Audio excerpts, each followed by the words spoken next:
अभी जो यहाँ पर लिखा है वो कैसा है, भिन्न के रूप में हमने लिखा है। 4 शेडेड थे और टोटल कितने थे 10, तो इसको हमने भिन्न के रूप में लिखा है जो कि 4/10 हो गई। 4 शेडेड किए थे और 10 टोटल है। तो कौन कितना इस छड़ का कितना भाग शेडेड है, 4/10। इसी को जब हम भिन्न में लिखेंगे तो बहुत आसान है। अगर 10 खाने हैं तो इसे लिखेंगे 0.4 और 5 से पहले 0 लगा दो तो अच्छी सी बात है, ना लगाओ तब भी कोई बात नहीं। 0.04 इसे ऐसे लिखा जाएगा। और यहाँ पर 2 खाने शेडेड थे तो इस बच्चे ने लिख के दिखाया कि 2/10 भिन्न के रूप में ऐसे हो गया, फ्रैक्शन के रूप में ऐसा होगा, डेसिमल के रूप में लिखा है तो सही बताया 0.02 इतना हो गया। तो 0.02 जरूरी नहीं है एक लंबी सी छड़ हो तो उसमें आपको दिखाई पड़े, ये ऐसे भी 10 हिस्से किए जा सकते हैं एक वृत्त में भी। वृत्त मतलब सर्किल। यहाँ पर हम सर्किल बना दे रहे हैं और सर्किल को 10 बराबर भागों में फिर बांट के दिखाएंगे आपको।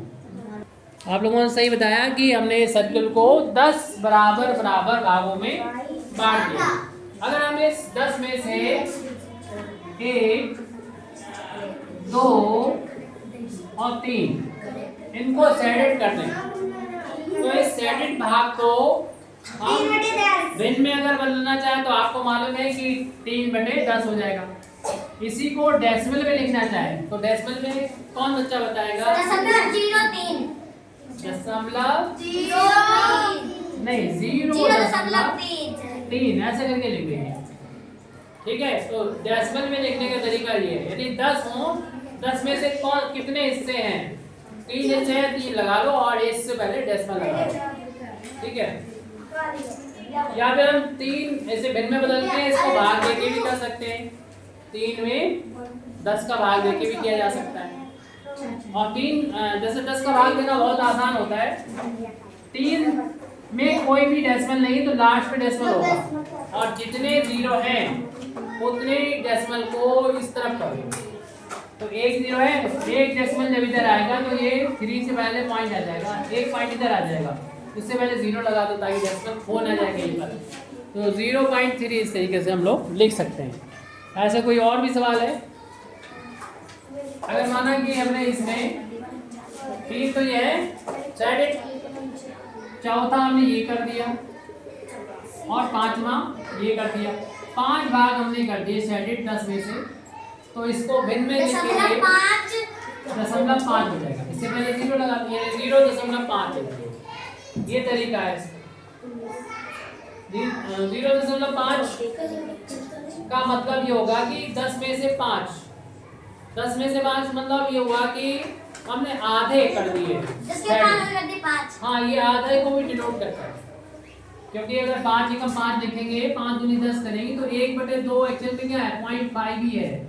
1/2 को दशमलव में बदलने का जाए तो हम बदल देते हैं। कैसे बदलते हैं? डिवाइड करके 1 को हम ऊपर लिख देते हैं और 2 को यहाँ पर लिख देंगे। अब भाग जाता नहीं, 1 छोटा है और 2 बड़ा है, तो आप यहाँ 0 लगा के 10 में लगा देंगे और यहाँ पर एक 0 बढ़ा देंगे, 2 पंजे 10। तो इस तरीके से भिन्न में और डेसिमल में एक रिलेशन होता है जो हम लोग यहाँ पर देख रहे हैं। किसी भिन्न को हम दशमलव में बदल सकते हैं, जरूरी नहीं उसका डिनोमिनेटर 10 ही हो। अगर 10 के अलावा कुछ और भी है तो हमने देखा कि भाग देके हम पता कर सकते हैं। इसमें भी भाग दिया जा रहा है लेकिन ये भाग आसानी से हो रहा है जिसमें 10 है या 100 होता है, लेकिन इसमें 10 के अलावा यानी 0 जो ना हो उसके अलावा कुछ और हो, 2 हो 3 हो, काम क्या है डिवाइड करना है। जैसे 2/5 लिखा है, इसको भिन्न में बदलो तो भिन्न में बदलने के लिए क्या करोगे, ऊपर वाली संख्या को यहाँ लिख लो और जिससे भाग लेना उसको यहाँ लिख लो। अब 2 छोटा है 5 बड़ा है तो 0 लगा के पॉइंट लगा लो और यहाँ 0 बढ़ा लो। 2 5 को 20 होता है, कुछ नहीं बचा यानी 0.4 आ गया। यानी 2/5 को लिख सकते हैं 0.4 यानी 0.4 लिख सकते हैं। इस तरीके से हम किसी भी संख्या को किस में बदल सकते हैं? डेसिमल में बदल सकते हैं। ठीक है अनुराग ठीक है, क्या कर सकते हैं हम अनुराग? हम लोग क्या कर सकते हैं? अनुराग बताओ। अनुराग बताइए क्या कर सकते हैं हम?